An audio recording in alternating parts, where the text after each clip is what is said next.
there will be certain points wherein there will be disagreements. So how do you resolve those? Usually, agreements are covered under the jurisdiction of certain cities or municipalities, no?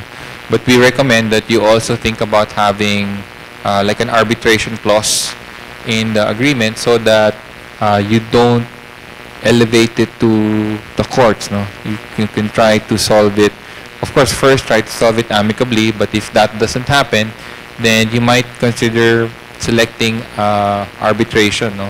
So it might seem more expensive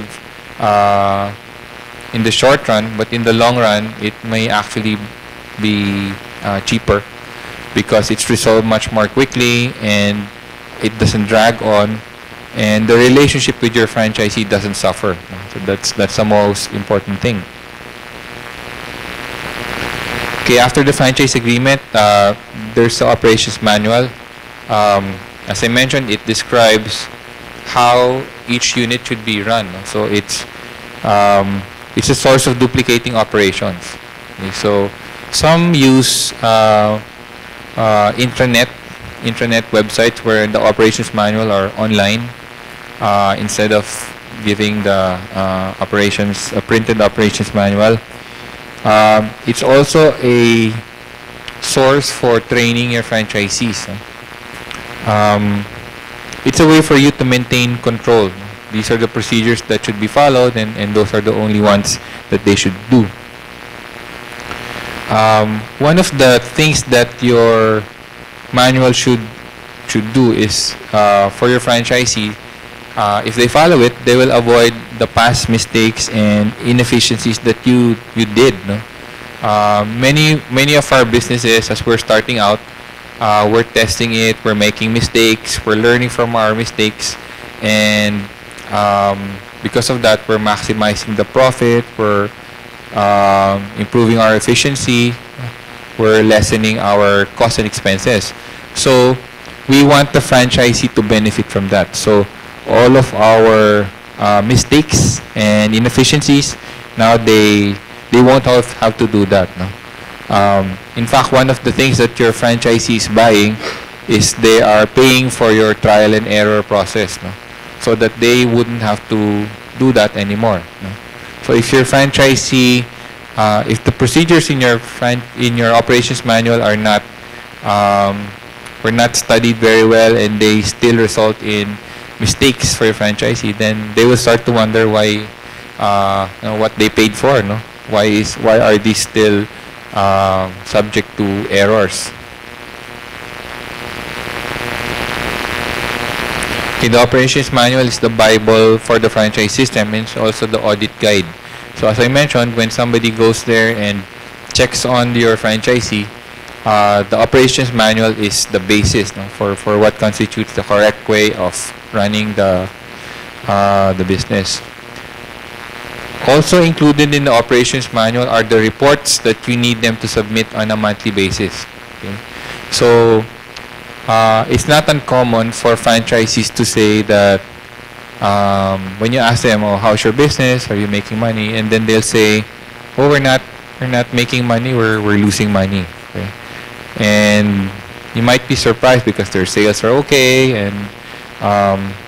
and if you take a closer look at their books, you might see that they are charging expenses that should not be part of the business anyway. No? For example, they might be charging household expenses to the business. No?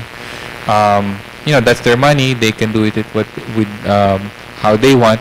But in terms of accounting for profit, there's a certain standard way. No?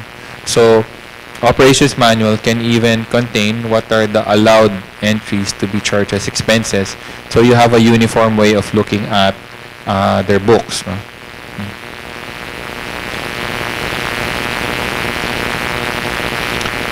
If you can include illustrations in the operations manual so that it's easier to follow.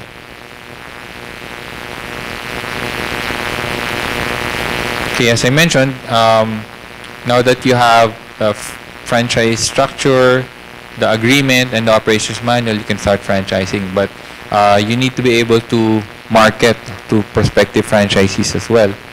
So, as in any marketing activity, you first need to identify who your franchisee is and how do you reach them, no? Where are they and how do you reach them? Um, One of the things you don't want to do when you're granting franchises is um, to give a franchise to the classic franchisee. Um, what you want is to be able to give a franchise to somebody who will follow your operations manual, who will do everything that's written down. No? You don't want somebody who's inventing procedures every day, who wants to do things differently. You don't want them, in Tagalog we call discarte, no? They just, oh, I think this is how you should do this, and they come up with their own procedures. You have a system that you've developed over time, and you want them to follow it, because it will be up to standards, because it will avoid inefficiencies and so on. No? So try to avoid giving a franchise to that type of personality. No? In fact, they describe it, and this is an exaggeration. No?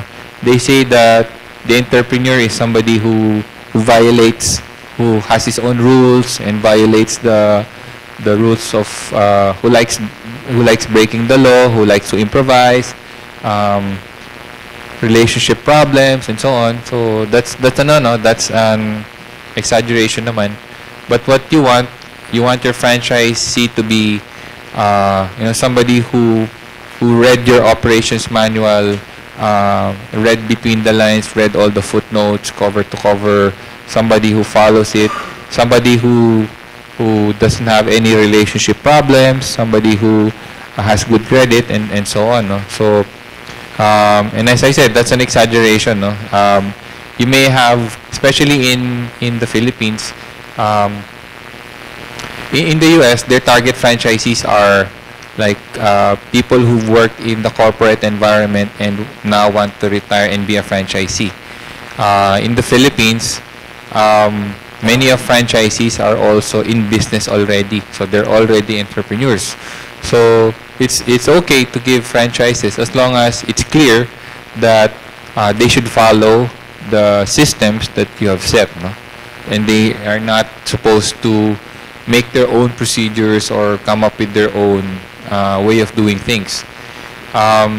If they have any suggestions on how to improve operations, then there is an avenue for that. No? They can make suggestions, and after you've evaluated and you decide that it will be good for not only their unit but the entire system, then that's the only time that you implement it and they can actually do the procedure that they recommended.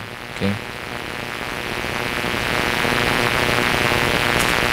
Okay. If you walk the halls, no, of the franchise show, you'll see that most everybody hands out a franchise brochure, no? And this is probably the main marketing tool that's used by many franchisors.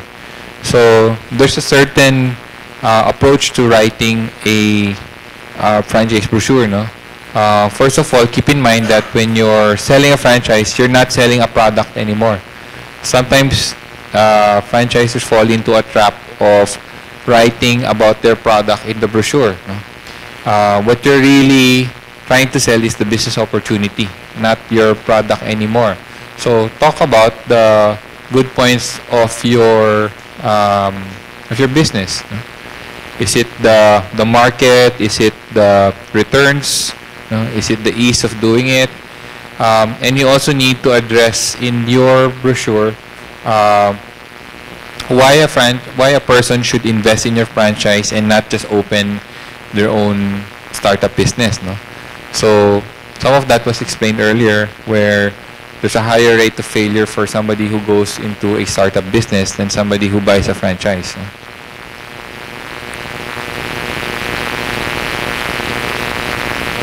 Okay, so if you have, if you were mentioned in certain articles or there's a write-up about you, then it would be good to include that in the franchise kit. If you were in